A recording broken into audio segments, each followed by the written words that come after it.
If you have trouble getting down on your knees and don't want to do that crawling exercise today, this is your backup plan. You're going to come to a chair, go into a squat with a big hinge forward at the hips, and put your hands on the seat of the chair.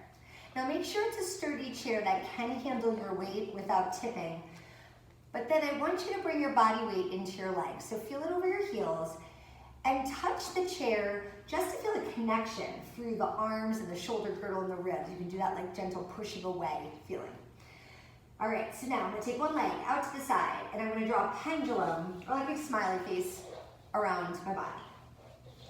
And as I swing the leg back and forth, I'm gonna let the pelvis follow so it goes into that lateral range.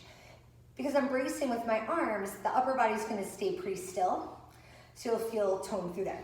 Okay.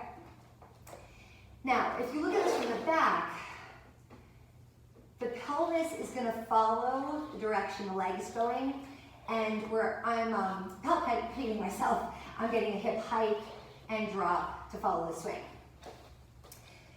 Then, to intensify the range of motion, you're gonna bring one hand over them, so they'll both be on the same side of the corners.